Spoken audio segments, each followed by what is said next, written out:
This podcast is brought to you by the North Dakota Petroleum Foundation.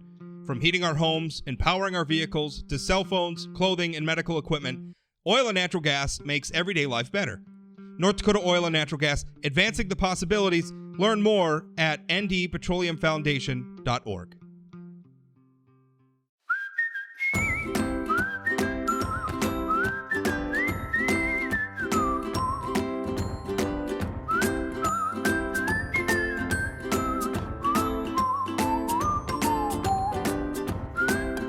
Hello, folks, and welcome to Plain Talk. Rob Port here with you, as I always am, on Monday, Wednesday, and Friday every week. Thank you all for listening as I start out every show. Thanks for you who have subscribed to the podcast via the various podcasting apps. If you're not listening through an app, it would be great if you subscribed. If you just search, pick one that works for you. Search for Plain Talk with Rob Port. You'll find it, and that's a great way to listen. And, of course, as always, a lot of what we talk about is my writing on the show. That tends to be the genesis for a lot of our discussions or things that I've written. And if you want to read the things that I've written, you got to be a subscriber to, any of the North Dakota publications that are owned by Forum Communications Company. Fargo Forum, Grand Forks Herald, Dickinson Press, Jamestown Sun. You subscribe to one, you get them all, plus you get a lot of content across Minnesota. We have papers in Minnesota. Hey, we're a big company. We got lots of stuff. But anyway, it's $10 a month. You get all of our content. You can keep up on North Dakota news. I would argue that just in terms of covering statewide news. I mean, even if we don't have a publication in your specific community, I promise you, we're reporting stuff that you want to know about across the region, across North Dakota. Easiest place to go to get a subscription, probably in terms of a URL, is inforum.com/subscribe. Go there, sign up, and if you do, thanks for your support. All right, joining me as he always does on Wednesday is Chad Oban. Now, a little bit later in the show, we're going to be talking with, normally we start off with a guest, but this time the guest is going to be in the second half. Jeremy Jackson, who is from North Dakota State University. He made an argument about school choice and generated a lot of feedback on that. And we actually talked about school choice last Wednesday on the show. That came up a little bit. So we're going to talk a little bit more about that this show with Jeremy Jackson. But first, Chad and I are going to talk about some things. And I guess, the first thing to talk about, Chad, I know I've written a column about it. I discussed it on the show a little bit, but the passing of Attorney General Wayne Stenjum, who, despite holding partisan elected office for 40 years, has emerged from that political career. Is beloved too strong a word? I mean, it's very respected widely across factions in North Dakota. Was a man who really, really had a lot of friends and a lot of admirers. Yeah, I think the word beloved works for him. I wasn't close with Wayne. Obviously, I'd spent some time over the years with him, but many of my Democrat friends are close friends with him. I mean, spend holidays, go to his house for 4th of July, regardless of their partisanship. He was exceptionally nice to my wife when she was elected to the Senate. Was very fond of reminding her that she was his senator whenever he talked to her about an issue, and obviously in a very nice way. But yeah, I mean, it's absolutely devastating news. And from a really personal level, so Wayne just announced last month that he wasn't running for re-election. His love of his wife, and this is what you wait for in order to spend time with your spouse and travel the world and enjoy retirement. And I think anytime this sort of thing happens, it's absolutely devastating. And in to his son, I'm part of the the club whose dad's passed away. My wife is one of those people whose dad has passed away. It's devastating at no matter what age to lose your father and to lose your spouse. And I just can't say enough thoughts and prayers to the Stenjum family and everybody who cared about him. I'm not going to I don't have rose-colored glasses. I don't love a lot of the stuff that Wayne did at the end in terms of lawsuits, pushing back on Biden and whatever. But in terms of public service, the guy's he's somebody that we should all try to live up to. Right. And it's not about agreeing on ideology. So much that's what drives so much, I think, of what's wrong today is we think in order to be friends with somebody, they have to view government healthcare policy the same way I do, or whatever. And it's just not that way. Like you and I or you and anybody else can have very, very different ideas about the way things ought to be run, while simultaneously respecting one another and understanding the goal is the same. We all want prosperity and happiness and opportunity and all of those things. And I think Wayne, what I wrote about Wayne is I thought that he exemplified a public service first approach to public service. I mean, so much of it now has become entertainment, has become spectacle, and he wasn't. He was funny and he was charming and he wasn't above using those gifts to advance his cause. But, the first and foremost, the man served North Dakota. And I think that was worth remembering. The first time I met him, funny enough, Wayne, and I wrote about this in my column about a Monday, was at the Norse Kustfest in Minot. And I wasn't a professional writer yet. I was still managing a farm store in Minot by the name of Home of Economy. And one of the things we sold a lot of like Lefse grills. We had weirdly at this farm store, we sold Lefse supplies. And so we were out at Hoostfest. We had a booth. And I'm sitting there and I'm up to my elbows in Lefse grills, which I suppose you call Lefse griddles, as your wife corrected me on Twitter. She came at me and she said, you need to call them Lefse griddles and not grills. And I got really mad because I don't like being corrected. And then I realized that she was right, and that made me even madder at her. So that is the most relatable thing you've ever said on this show to me, Rob. Being corrected by your wife. Yeah. And it's worse when she's right? Well, and what's funny about that North Coast Fest was the first time you met Wayne, but I don't know if you realize this, but Erin was on stage. She told me that story. Yeah. With Karl Rove, because Earl Pomeroy was being... So the reason why Wayne was there is he was there with Karl Rove, which is why this was... Like, it's not so weird to see the Attorney General at the Hoostfest. Fest. North Dakota is a very small place. I one time ran into John Hoven in the grocery store in Minot, right? So... I ran into Kevin Kramer and his family eating breakfast at Charlie's in downtown Minot like not that long ago. So they were in town for a sports tournament or something. North Dakota's just that kind of a place. But like Wayne Stenjum and Karl Rove come walking around the corner, right? And I'm like, what is going on? And Karl Rove was there to be inducted into the North Hoostfest Hall of Fame, Scandinavian Hall of Fame, and so was Earl Pomeroy. And Erin sent me a nice message about how they got to hang out, and Wayne was so charming, and he and Karl teased her for being, the Democrat, because I guess Pomeroy couldn't. It would have been Congressman Pomeroy at that point. Couldn't make it to the event, but yeah. Yeah. So Erin was working for Earl at the time, so Earl was there via satellite, and I was there. I was actually put at a table with a bunch of Norwegians who didn't really speak English. And so I was watching her on stage, like palling around with Karl Rove and Wayne Stenjum. And I'm at this table where nobody speaks the same language as I do, thinking, boy, she looks like she's having a heck of a lot more fun. But I mean, I think that's another example of Wayne Stenjum. So here's this young person who worked for Earl Pomeroy on stage. I'm sure she was nervous sitting next to Karl Rove and the Attorney General, and Wayne made her feel completely comfortable. We ended up having our picture taken with Karl Rove and joking to him about, hey, we're going to make fun of the fact we're having our picture taken with you. This isn't something that's going on our mantle. This is going to be for a joke. And Karl Rove thought that was funny, and Wayne was obviously part of that. So good man. It's when Wayne introduced me, because I was writing at the time, and the blog had some notoriety, but I wasn't doing it professionally. And so Wayne introduced me to Karl Rove, of all people, as the best political writer in North Dakota. And I'm sure Karl Rove is standing there looking at this guy hawking Lefse griddles. See, I got it right that time. Hawking Lefse griddles, saying, this guy is the best political writer in the state. And I'm sure it was rank flattery. Like, that was Wayne, right? It didn't come off as flattery coming from him.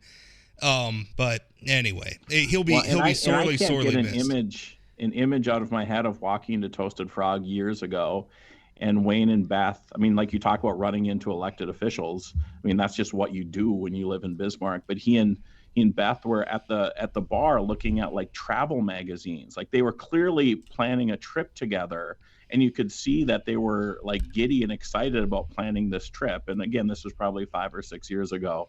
the image of that just sort of popped in my head the last week or so, and thinking about how sad that is. Really, that really is. All right, let's get to the purpose of this show. Talk politics. This week, one of the stories I wrote this week was actually Bob Wheeler, who is not a household name in North Dakota, but he did represent the faction that of the North Dakota Republican Party that we've spent so much time talking about over the last year, the Bastiat Caucus or whatever. He ran for chairman of the North Dakota Republican Party. He lost by a wide margin, but got more votes on the state committee than maybe you might realize. This guy is a prolific Facebooker. Kind of that quintessential, right? Kind of fits that mold of the sort of boomer Facebooker, angry about everything, anti-vax, all that stuff. Was on there. Was allegedly involved in a drunk driving felony. He's now charged with DUI felony because it resulted in a serious injuries to his wife. According to the report filed by McLean County deputies, he flipped over his ATV, was wearing only shorts and no shoes in January in North Dakota, driving around in the side-by-side. It was like 4:30 in the afternoon. Over an hour and a half later, had a over an hour and a half after the deputy was dispatched, had a 0.16 blood alcohol level. Resisted arrest, got into some sort of a scrap with the EMT. I'm working on getting the body cam video, but so this happens, and maybe it's unfair to single out, and really I think anybody who's involved in public politics, or if you're going to be involved in activism in politics, you become a public figure, and so when things like this happen to you, or you're responsible for doing things, as the case may be, this becomes news. But the reason why I bring it up is because there's a point at which, one of the reasons why I started writing so much about the Bastiat Caucus, or the faction of Republicans, is because every cycle we would have, during the campaigns and then during the legislative session, we get news stories about these Republicans who say crazy things or do crazy things, and everybody tries to paint like this is the North Dakota Republican Party. This is who they are.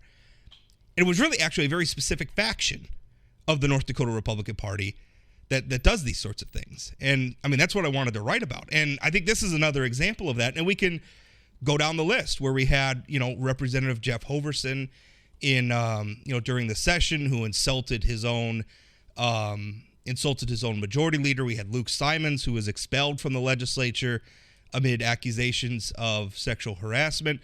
We have, Jeff Magrum had a blow up and like a screaming altercation with a fellow Republican, Representative Mike Brandenburg, some time ago. You have Senator Jason Heitkamp, who, is posting on Facebook about lynching Barack Obama, and then manages to get himself elected. He's riding around in the truck during the special session that says F Joe Biden on it. At some point, I think it's unfair to take, like, anybody could go down and say, this Democrat's an awful person, and they got caught saying awful things, and they're the chairman of some Democratic committee, or they're some backbencher congressperson or something like that. And you could do the same for Republicans. Any large group of people, there's some crazies, right? There's a point, though, at which there's a pattern of behavior from this very specific faction of Republicans that I felt is notable and is the reason that's been driving my coverage of them. And I'm just wondering if you see the same thing, where it's just at some point it's like this isn't just circumstance, right? This doesn't just keep happening by accident. Yeah, I think you might be letting Republicans generally off the hook a little bit more than you should be here, though. When you look at the election for chairman, Wheeler got 19 votes out of like 50. I mean, that's like, a third. That's about 40, but I think I calculated he got about a third of the votes. Yeah. That's not just some tiny minority. I acknowledge That's not just Charles Tuttle getting 5% at the convention versus Kelly Armstrong. I mean, this is a pretty substantial number of folks. So I think there has to be some ownership. I'm sure I've talked about on this show before that I went to a Republican convention It's when Kelly was nominated, Congressman Armstrong, so whatever year that was, 2018 probably. Yeah.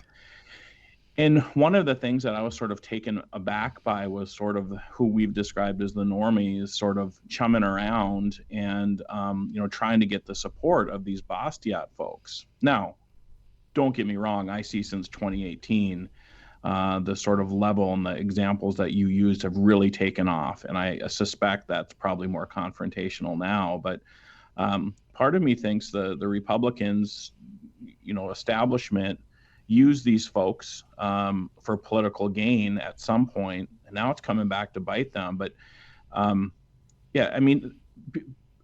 Jason Heitkamp has to own Jason Heitkamp's behavior, right? Jeff Hoverson has to own Jeff Hoverson's behavior. Luke Simons has to own Luke Simons's behavior.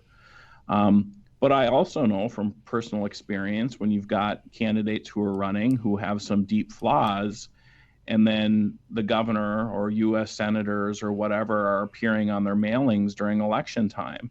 And so I think there has to be some ownership. And, I'm not going to get into specific examples, but I suppose I could. But, I think there has to be some ownership. Those examples you used are crazy. I mean, they're just, they don't deserve to be part of the public discourse of elected officials. And as we've talked about before, Democrats aren't beating these guys. Democrats aren't beating these people in the vast majority of these districts that are 75% Republicans. That's a clean your own house sort of thing. Right. Well, there's an argument to be made that because I think you have a fair point. I would note this is not just a phenomena on the right. We've had instances. State Representative Mary Adams, right, from Grand Forks, who was comparing. God, what was it? She was comparing conservatives to like Hitler or Nazis or something terrible. Never use Hitler or Nazis as a comparison. It's never good. Just stop. Yep. Sometimes it's like that's the only historical reference we know how to make, right? Like nobody's comparing somebody to like Scipio Africanus or something, right? It's always Hitler. Like that's the one you're thing. A Nazi. Right. Well, that's also all the History Channel is too. It's aliens and Nazis, and that's it. Anyway, we're going to talk about public education here in a little bit. Maybe that could be a part of it. We could learn something other than World War II. Anyway. Well, but we have to be very careful about how we teach history these days. Well, we do. Well, yeah, because you can't make anybody happy. I mean, my wife's going to be a teacher, and that scares me because you can't make anybody happy right now, right or left. Anyway, back to what we're talking about. I think you're right, but the North Dakota Republican Party doesn't need this faction, right? And you look at it like with the Luke Simons expulsion, right, which I think was kind of even if just pulling the Democratic votes in the House out of it. And then pull the Bastiat votes against expelling Simons out. That's still a governing majority, and not a small one, in the North Dakota House of Representatives. That's just the non-Bastiat Republicans. They don't need them. Right? But I think there's this feeling like we have to have an 80% majority, so we have to tolerate some of these people, because if we don't tolerate them, then a Democrat might win. And in a lot of these districts, you're right, a Democrat's not going to win there. Right, so you don't have to tolerate a crazy person. Yeah, and I saw a comment from Chairman Schaefer recently where he was talking about his job is to bring all the factions of the Republican Party together. He gave that quote to me. But to fight off the socialist Democrats in North Dakota. Socialist Democrats in North Dakota. I mean, I know most of the legislators up there, not a lot of socialists to be found. But I mean, that's sort of, and I know Perry Schaefer's job is to elect Republicans. That's literally his only job. And you've held that position. I mean, you held that position for Democrats. So I mean, we're not chairman, I guess, but right. I mean, that is his only job. But at the same time, at some point, a normal Republican is better for the state of North Dakota, and likely the agenda that the majority party in the governor's office are pushing. A Democrat can often be more helpful than a Bastiat member in pushing what they're trying to do for the people of North Dakota. I think that's right, probably a lot of the time. The other argument, I mean, because from my perspective, because this is my movement, right? You want to talk about cleaning your own house.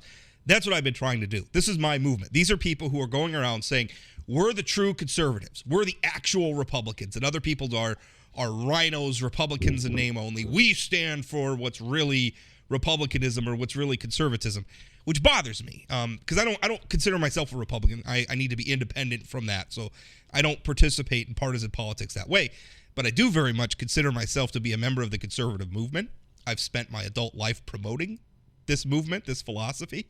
I care about it, and it bothers me when it's associated with charlatans and crazy people and conspiracy theories and people who aren't pursuing truth. And there's a point at which I understand what Chairman Schaefer's trying to do, and I think he's trying to pour some oil on the waters.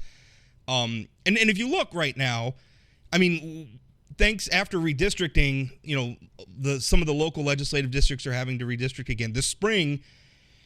When all of the districts were doing their reorganizations, they put a massive effort into trying to elect their own people to local leadership, because in turn, right, local leadership then gets to elect statewide party leadership. So, and they didn't get any ground. In fact, you could argue they went backwards a little bit, and it's happening again in the districts that have had to reorganize so far because of redistricting. And I don't know how many. I think there's about a half dozen left. I'd have to look at my list, which I don't have in front of me, but. I mean, just so far, we're talking about they're losing ground again, which I just wrote about this week, where, Luke Simons' brother over in a, 37 or Dickinson area district. He, or maybe that's 39. I'm forgetting. He lost. Yeah, I'm always confused with the new redistricting, because 26, I think, is out there now. 39's out there. 36, 26, the Bastiat faction. They Gretchen Stenjum lost as district chair, so that was a pickup for them. But everywhere else, I mean, Luke Simonson's brother lost. You had John Enderle, who was the district chair in Luke Simonson's old district, who called his expulsion from the legislature an atrocity. He just got defeated. So they're continuing to lose ground. So maybe there's obviously efforts within the Republican Party to push back on this, and so Schaefer, at least public facing, is trying to keep the party united, while simultaneously, I would argue, behind the scenes, they are trying to clean house. Right. Yeah, and I think that it's a tough position for some of the elected officials. I've talked to Republican elected officials who I respect very much and said, why aren't you standing up to these guys? And often the response is, I don't need the bullseye on me. I don't need these guys coming after me, attacking me on social media, attacking, my family and whatever. And so it's easier to just sort of go along and get along, which I completely get, mind you. But that sort of leads us to where we're at now. I had a thought this morning. You're familiar with the idea of the Overton window, right? It's a concept in politics. It came up with a guy who used to work for a conservative advocacy group called the Mackinac Center out of Michigan. And the Overton window is essentially, at any one moment, there's a window of acceptable ideas for the public, like things that you could campaign on. That could be real campaign issues that are going to draw people to them. For instance, like same-sex marriage, right? At one time in American history was outside of that window, right? That was not something that politicians weren't going to talk about it, but the window shifted. And you could argue activists and everything shifted the window. And now it's in the window, and now it's very much something that you could support. And so if you think about that window, I think what's happened with that is elected leaders, politicians, have become dependent on like the ideological media and activists and everything. Instead of leading and trying to move that window themselves, they become dependent on kind of the activist class to move the window for them, and then they come in after the fact. And I think, maybe in some ways that makes sense. And in some ways I've kind of thought of myself in that frame. Like it's my job to go out there and make arguments for conservative ideas that then can create room so that policymakers can make conservative policy. But I think the problem is that by the politicians giving that up, it's like they've given up their ability to lead, right? And so they're waiting for the window to move. And right now, the base of the Republican Party is moving the window towards anti-vaxxer stuff. We're moving it towards election conspiracy theories and everything. And I think a lot of the elected officials, they know that it's wrong. And I don't even think they really want the window going in that direction, but they're not used to standing up and trying to move the window themselves. But Rob, do you think the average Republican in the state of North Dakota, under the window theory, is where that window is now? I mean, I think the activists are, the people who are showing up for meetings, the people who are yelling at legislators, that's where they are. But do you think the average Republican waking up in the morning, getting their kids to school and whatever, that's what they care about? I think they just want their streets plowed? I think, well, yeah, the Plow the Damn Roads caucus, right? Yeah. I think that's the divide, is between Republicans who are what you just described, who are, I want to make education policy and I want to make tax policy and I want to promote North Dakota and make it a wonderful place to live, versus the Bastiat Caucus, which is, we want to try to make policy based on whatever Tucker Carlson was talking about last night. I think that's the divide.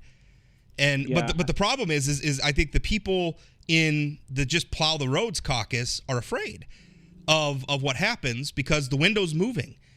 And or they just don't have time for the garbage, right? I mean, if you're just the Plow the Roads caucus, I mean, are you going to go and spend 6 hours at a district meeting to watch people spew and yell and, be crazy? People have better things to do than that. And again, this isn't a right-left, just a right thing. I mean, I think it probably goes for both sides. You've talked about, you've spoken about that. In your party. I don't go to Democrat meetings anymore. Part of it is for professional reasons, but part of it is I don't see the point to just go in and complain about what our friends are doing or what the enemies are doing. I shouldn't say enemy. We've learned that people on the other side are saying, and not actually wanting to move the ball forward, to just cause chaos and complain. I'm getting too old for that, I think. Yeah, and part of the problem is the Plow the Damn Roads issues aren't sexy. Like, they're not good for entertainment. Nobody in talk radio wants to start talking, spend a segment talking about the transportation budget unless there's something in there that's going to make people mad, right? Unless there's something in, like, there's funding in there for critical race theory or something, right? Like, that's, without that hook, like, they're not just going to talk about, well, gosh, we should be spending money on our bridges because they're collapsing, right? Like, nobody, it's not as sexy as it's not, that's the hard thing is the public is sort of drawn to these issues. The public is I would argue, is more involved in politics than ever before, thanks to social media, where it's easy, where anybody could spend 5 minutes in their dentist, office room engaging in some keyboard activism on Facebook. I feel like that was a very personal example that you just used. Have you written a blog from your dentist office before? I have. I have stories about where I've written blog posts from. Because when I got started, like, Wi-Fi was a relatively new thing. And I think, I spent 10 years I'm probably admitting too much here, but I spent 10 years as a private investigator, right? And so that meant a lot of years doing surveillance. We literally had a surveillance van because we would do stuff like insurance fraud and everything. And I used to bring a laptop because surveillance would get very, very boring. So I would bring a laptop and I would park the surveillance van so I could get somebody's Wi-Fi, because like smartphones and everything weren't a thing back then. So I would park my surveillance van so I could get on somebody's Wi-Fi, and I would blog while I was on surveillance. Well, getting us back on topic really quickly, one of the errors that I think that have been made over the last several years by sort of the Republican establishment normies is thinking that throwing the Bastiat a little win would somehow satisfy them, be it the mask mandate, reducing it down just to, banning statewide, those kind of things. And in reality, all it did was empower folks. They feel like, now they can point to some wins. I'm not sure that there is a better alternative. I mean, killing the stuff that they're bringing, but it sort of empowers them to bring more of these Tucker Carlson issues to the legislature every year. Or Rachel Maddow issues or whatever. But I think the rebuttal, I think if we brought one of them on and asked them, why did you do this watered down version of the ban on vaccine mandates? And they would argue that, well, we're trying to be responsive to the people, right? Like, that would be their argument, is we're trying to do what the people want us to do. There's a very large contingent of our constituents that are asking for this, and we're trying to give them that in the most sane way possible. I mean, they could make sort of a populist argument. Not even a populist, but I guess a democratic, small d, democracy argument for that's what we're trying to do. We're trying to deliver that to them. But I would say that they're responding to the majority of people who contact them, not the majority of people who actually live in the district. That was my argument when I was talking about the Overton window. Sometimes leadership does need to be I mean, we spend so much time talking about the grassroots and denigrating sort of the political elite and everything else. Maybe sometimes leadership really does need to be top down, right? Sometimes a leader needs to stand up and say, no, I'm sorry. I realize maybe I'm in the minority right now, but this is wrong. And if a legislator, the only thing they're doing is tallying up how many emails they get, I mean, we just as well could just have a counting machine up there to vote red or green. I will never run for elected office because I could never get elected, and I would be terrible at it.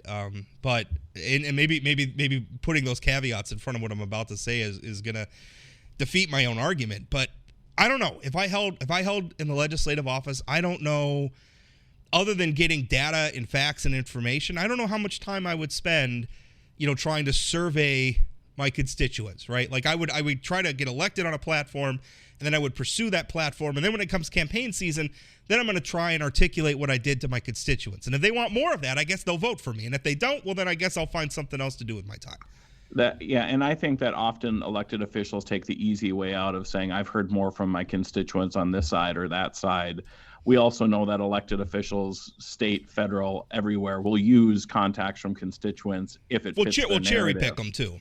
Yeah, for sure. But I think at a future, I know that we're up against the clock here, but I would love to talk about state Senate races. I think that's going to be where the fight is. I think you're right. We were supposed to talk about that, and then we got off down on this other road, including my anecdote about blogging from a surveillance van. Which probably I'm sure the people love that. You think they love that? That's going to get them coming back. Get them coming back is how I used to steal people's Wi-Fi all the time. Yeah, so we're going to go. Jeremy Jackson from North Dakota State University is going to be joining us next, and we're going to talk a little bit about school choice. Okay, welcoming to the program now, Dr. Jeremy Jackson. He's the director of North Dakota State University, director of the North Dakota State University Center for the Study of Public Choice and Private Enterprise. He's also a professor of economics in the NDSU Department of Agribusiness and Applied Economics. He recently wrote a letter to the editor of the Fargo Forum, my employer, saying, give families the power of school choice. Dr. Jackson, welcome. Thanks for your time. Thank you for having me here, Rob. What define school choice? What are you arguing for?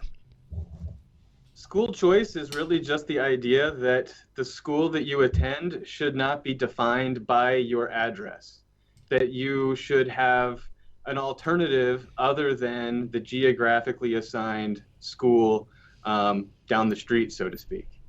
That's the broadest sense. Yeah. Rob, I don't know if you want me to jump in now, but I think we sort of talked about this on the way in. Full disclosure, my real job is working for North Dakota United, which represents teachers. It's a teachers union, public employees union in the state. So I have professionally and personally very strong opinions that probably don't line up with Dr. Jackson on this. But also in terms of full disclosure, I mean, the organization that Dr. Jackson works for at NDSU is largely funded by the Charles Koch Foundation. They gave $10 million last year, and one of the Koch Foundation's goals is to weaken public education, expand choice, and that kind of thing. So I think that if we're going to be completely transparent here, we should be transparent on who we're talking to here. Although I think maybe Dr. Jackson might disagree with the idea that the goal is to weaken public education. We might argue that the goal is to try to strengthen the sort of education that the public provides by providing choice. Is that? I mean, let's get right into that, Dr. Jackson. Why is choice and by the way, I think when we talk about school choice, a lot of times it's just people's immediately goes like vouchers or some form of money following students to some sort of private education, homeschool or charter school or a private school or what have you. It can also mean things like open enrollment, right? It could also mean things like I don't necessarily have to go to the public school that's right down the block, I can also maybe go to the public school across town if that works better for me. I mean, there's lots of ways for choice to be policy. No, you're absolutely right. School choice is not just one thing. And it is based on that idea that you should, in some way, have a choice when it comes to what school your children actually attend. In Fargo, for instance, it's not a rule that you have to attend the school that's geographically assigned to you, but to attend a separate school, you have to get permission. So you're not guaranteed that you will get to have your child attend a different school. And you are also then responsible for all transportation. So there is a certain amount of choice amongst the public schools that exist in our district, but I'm not righted that choice, and I still have parts of my own expense that I pay for. For instance, and learning about school choice has been kind of a long journey for me. But my wife is from the state of Wisconsin, and actually Minnesota has some similar rules too. But they believe that the state has a responsibility to educate the children wherever they choose to be educated. So they're involved in it everywhere. And that one of the things that the state is responsible for is transporting students to the school of their choice. My wife attended a variety of schools when she was a child, but she did attend, they decided that the Catholic high school was the best one for her to attend. And she got there on a school bus that was paid for by the state of Wisconsin. So, I mean, there's even that aspect of transportation and how do your kids get to school. And it does really come down to what is it that we are trying to achieve. Do we lift up the traditional public school as the end-all be-all, or are we interested in thinking about, are our students getting the best education that we can get them that fits their individual needs? Yeah, and I think that's a really fair place to start this conversation from, because I think so often, I think Rob's column this morning sort of laid it out, that we get into these ideological fights that I'll be honest, I'm prone to fall into on this subject. But in your column, Dr. Jackson, you brought up two policies, and one was the idea of public charters, and the other one was voucher schemes, as Rob likes to point out that I call them schemes. I want to touch a little bit on the first one, the public charters. I'm a little confused on the need for public charters in North Dakota when we already have like the vast innovation waivers that have passed. I mean, public schools can pretty much do whatever they want right now. And so reading about public charters, it seems like it wouldn't change necessarily what would happen in our schools, or what could happen. I'm not saying it's actually happening in our public schools. I would be an advocate for changing our public schools to be more innovative. But it seems like the public charter idea just would remove some transparency and accountability to taxpayers. So I guess my question is, what can't we do already in public schools in terms of innovation? And maybe, we don't have a seat time rule. You can get that waived. We supported last session the Yes Every Kid getting a credit for internships in the arts and in physical ed, internships through CTE, like real life experience, which I think we can all agree needs to be part of all of our education. So I'm a little confused on why we need the public charter rule in North Dakota when I think we can already do everything that you're advocating for. And there's of course fair points all around, but I do think that charter schools have a potential to at least increase the options that we have. When it comes down to it, do we really have any innovative alternatives? For instance, some parents think that their children would be better off in a same-sex school, an all-boys school or an all-girls school. Charter schools can have that type of a mission if they so choose.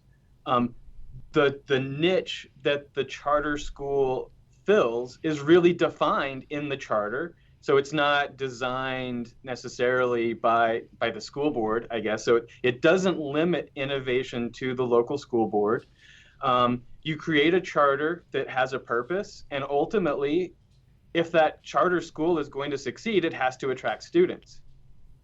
So there is accountability in the fact that the charter cannot exist without students, and no child is forced to go to a charter school. One argument against a lot of this, that because we talked about this last week too, and I think it's a fair argument, is, which I brought up in my column today as well, is the accountability question, which is, if I want to know how much my school district's spending on everything from pencils to administrative salaries, I can ask. And in fact, we have laws; they have to turn over that information. There's a concern about if it's a private school, maybe we're not going to have that level of accountability. But accountability can be a two-edged sword insofar as in a society like ours, we implement accountability through the political process. We have elected leaders who, and granted, even though they're nonpartisan, I think we all know there's plenty of politics at school board meetings. In fact, school board meetings have become kind of the front lines of the culture war.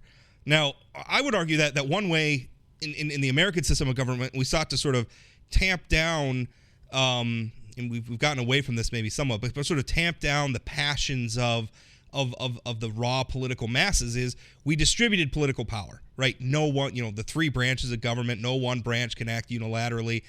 Congress is split into two houses. The state governments are sovereign. We distributed that power. And so I guess what I'm wondering is, as we look across the landscape and we see that, again, we see people screaming at school boards because they're upset about this, and it's irrespective of whether you think those people are right or wrong.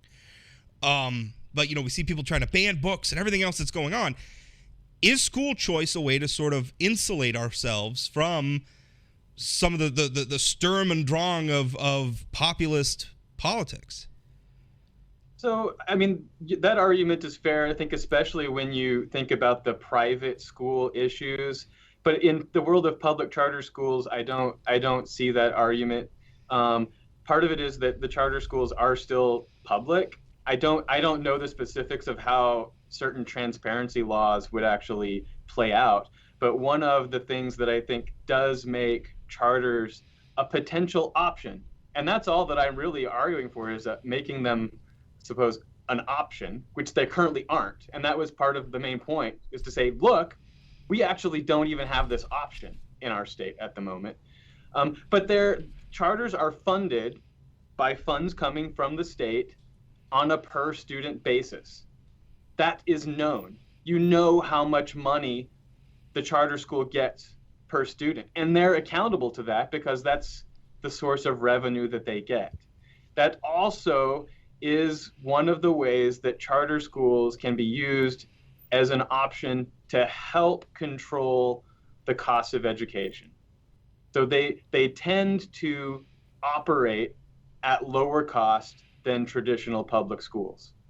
And that is one of the ways that I see there being a potential benefit for the state of North Dakota. The other one, and this one is even maybe a little bit more controversial and nuanced, but one of the common oppositions that I hear to the idea of charter schools in North Dakota is, well, we're a rural state, so why would we need something like charter schools? They're only for urban areas, right?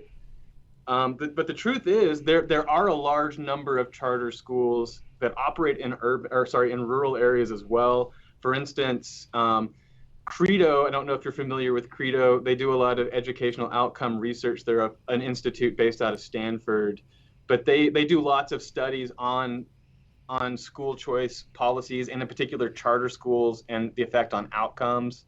Idaho, as a state, has had some really good results on their charter school programs, and in fact with rural charter schools.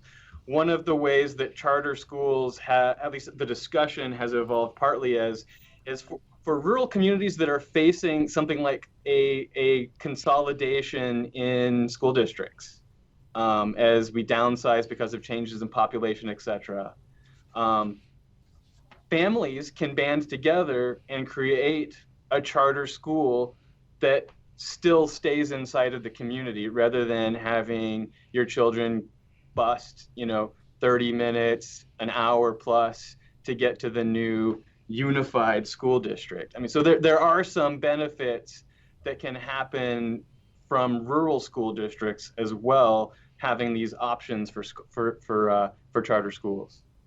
Yeah, and one of the things that I wanted to talk about here is, I mean, there is also a large history of fraud and other issues with both public and private charters. I mean, I've got people listening can't, I mean, this is just a list of all the different cases of people defrauding, and part of that is the lack of accountability. I'm still struggling with the public charters, though, and if somebody doesn't like the way their public school district is operating, they have the ability. I mean, if Bismarck Public Schools wanted to have a school that was a French immersion school or an art school, they could do that. There's no need to change policy. They could do that right now if they wanted to. And so I worry that we're fracturing people. So we're talking about, just a charter school just for boys or just for girls, or maybe it's just kids of a certain income or with certain political thinking, which I think we're starting to see in Fargo. That could happen with a public charter school. That would be, so they have to. It's a litmus test. You wouldn't be able to discriminate in that way. I mean, but do they have to accept all students? So that's up to how the charter is written and how the laws are written. Currently, we have no charter. We have no rules on that. Now, it's not impossible to have a charter school that has to accept any applicant. That's not an impossibility. I think that's fair. I mean, a lot of it goes into how you design these schools, right, and how that's going to work. One thing, although Chad touched on it a little bit, and one thing, I really like choice, but my career, I started as a blogger, right, writing, and I was really into the idea of democratizing the media, right, where I felt that we had gotten kind of monolithic in how we get our news and information, and it was good to sort of crack open the doors, break down some of the gatekeepers, and allow other voices in. I feel like the pendulum has maybe swung too far in that direction, because now, every random crank on Facebook can reach an audience of potentially millions, and we're struggling with false information just across the map. And I don't want to get into that, but I'm looking at our society right now, and one thing, I'm a conservative and I support choice, but I really worry about people retreating into their bubbles. And so I realize you're kind of making an argument for public charter schools, and we can design it that way. But the school choice issue, like it's also homeschooling, right? It's also maybe vouchers. It's also these other things. So if we say that we support school choice generally, how do we make sure that that's not just going to further facilitate Americans retreating into ideological bubbles or cultural bubbles or religious bubbles or whatever bubbles of their particular flavor, I guess, that they want? There's nothing that can prevent people who want to live in silos and bubbles from doing so. So I really don't think that there's a way that we can use policy to try to fight it. And I think if that's what you're trying to do with policy, you're also then, again, forcing everybody in some sense to conform to some democratically determined standard, which there is a reason that we do have things like constitutional rules as well, right? It's to protect those who are in a minority viewpoint. So even if you have 51% who want the school system to work one way, it's democratically determined, you still might have some people who really have a fundamental difference in opinion. And there's a question of whether or not we want, in political science, this has been termed the tyranny of the majority. Don't know if you're familiar with that concept. Yeah, it's why I don't think we should get rid of the filibuster. But let's not go down that rabbit hole. So one of the things you talked about is sort of the open enrollment concept in public schools, and I think that's a very interesting one that seems to sort of flow. Like, I mean, there's times where open enrollment is more welcomed and other times where it's less welcomed. The transportation piece, I think, is an interesting one as well. But how do you set up? I mean, I just think about Fargo. I think about Bismarck, where you do have different, you've got your neighborhood schools in downtown communities, like in the core communities, and then bigger communities outside. You know, I know most of my friends and family in Bismarck would like their kids to go to like small neighborhood schools if possible. How do you, like, not everybody can choose to go to Highland Acres Elementary School in Bismarck. How do you control that? I mean, how do you make, without using geographic boundaries for that, how do you make that fair? How do I get my choice if everybody wants to go to Highland Acres? Yeah, well, the economics professor might appreciate that you can't deliver an infinite supply of something, or you can't meet infinite demand with finite supply.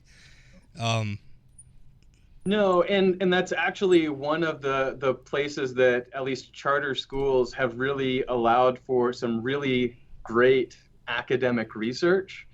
In the cases for which at least charter schools are oversubscribed, that is, they have more students that sign up to attend than what the school can actually accept. They're usually required by law to use a lottery system to allocate those seats. That is, it randomly is determined who gets to attend and who doesn't. And that randomization then really revolutionized some of the ability for academics to study the effect of attendance at a charter school on certain types of outcomes. Which with geographically assigned schools, you don't have really the ability to have that type of random assignment. Well, that's just kind of one of the, so there are I say that to say there are means at which there's a school that can only hold so many students, and if everybody chooses to go to that school, there has to be a system in place. You can do something like random assignment. You know, you get a kindergarten spot, you're guaranteed it up through time.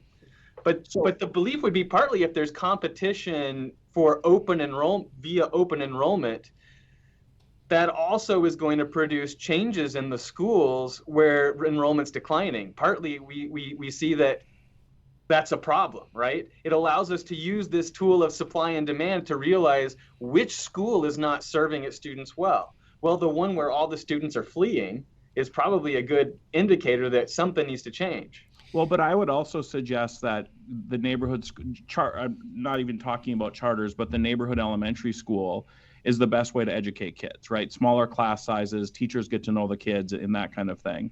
But the way we're sort of getting at schools now is as big as possible, 5 kindergarten classes, 6 kindergarten classes. So are we setting up parents wanting to get out? Is the way we're now housing children in our schools setting up people wanting to go to a smaller charter school and that kind of thing? Why aren't we building, now this is unfair to you, but why aren't we building neighborhood schools everywhere in our state? Because that's the best way to do it. That's the best way to educate our kids. And if we're talking about the best way to educate our kids, we can't say the best way to educate our kids is also the cheapest way to educate our kids. Those things never work.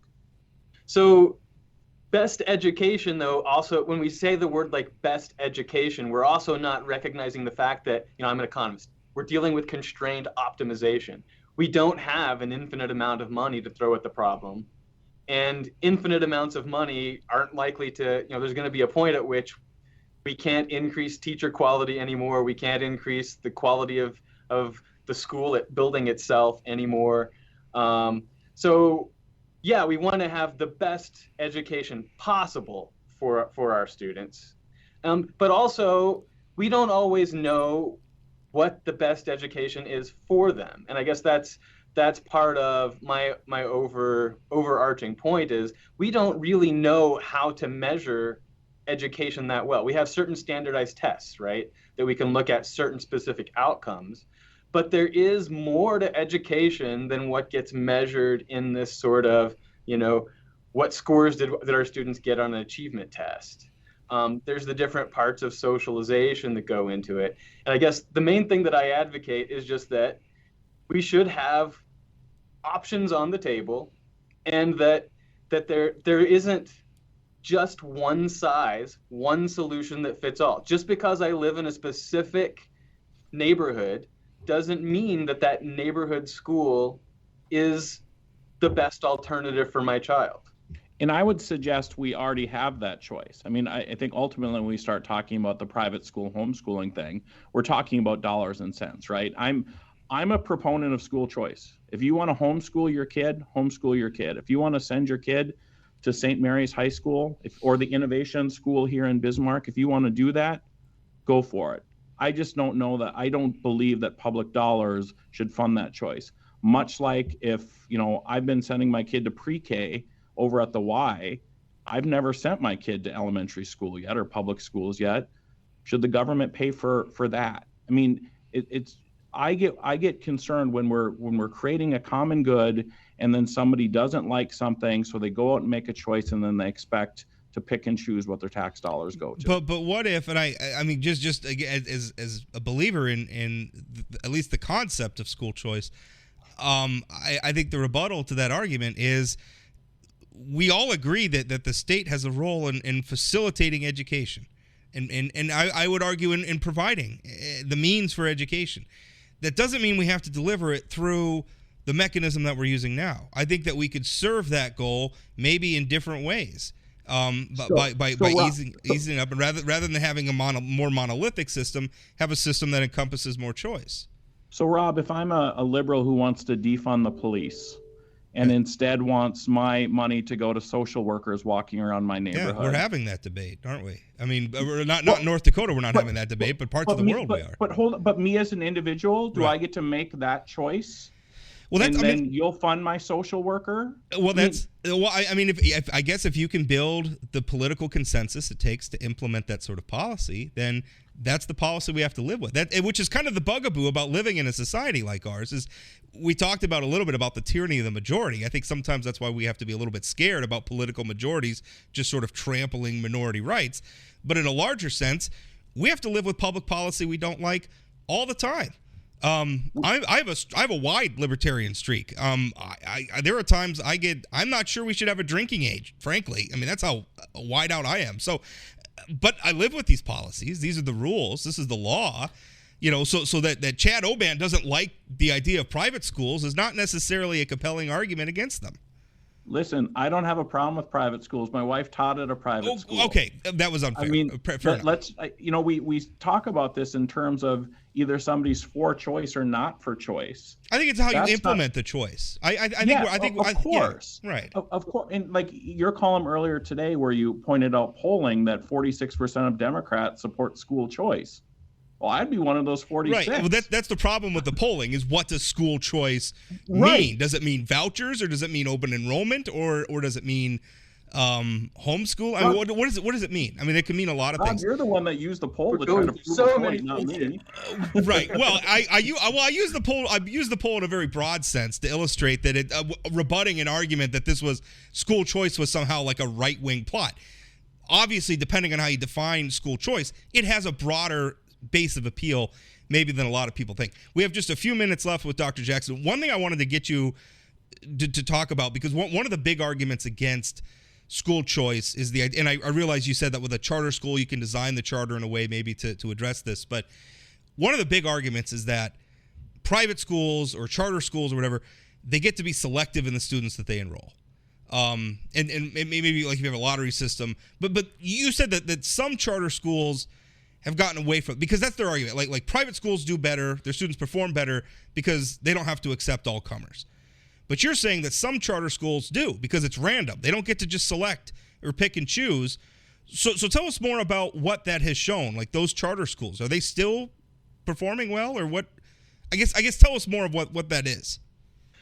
So that is the lotteries are used when there's more people who apply for the open positions than what there are.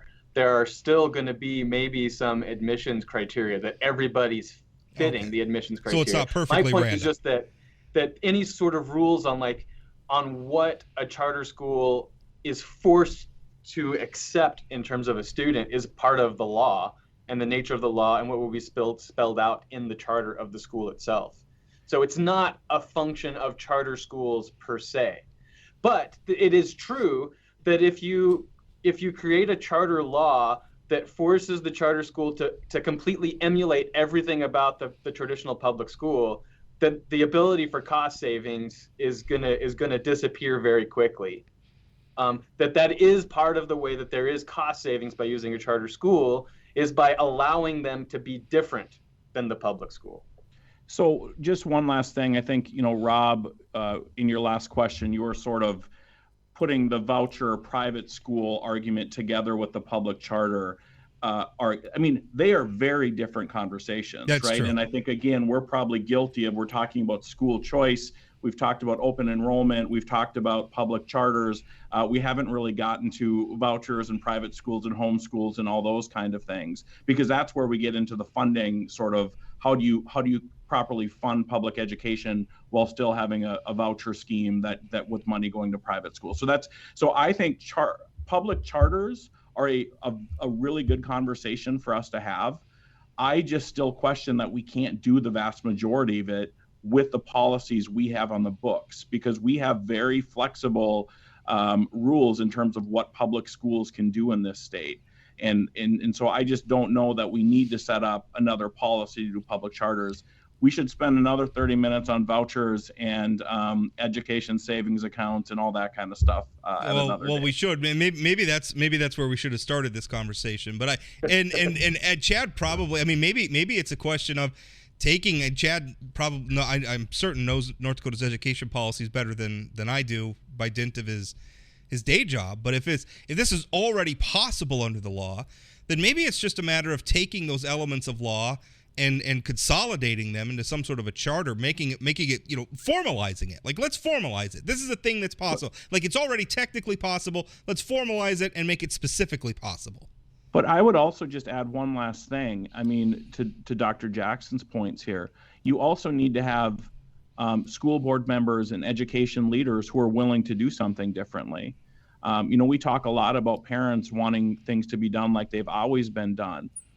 I would suggest there's lots of education leaders in this state who are in the same boat. This is the way I taught when I taught 20 years ago.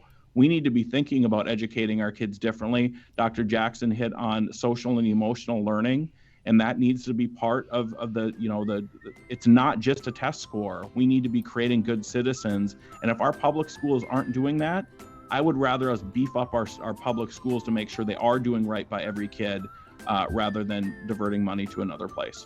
Well, Dr. Jackson, you promised us 30 minutes. You gave us 30 minutes. I appreciate that. So we won't take up any more of your time. But I think this was a great discussion. Thank you so much for participating. Thank you.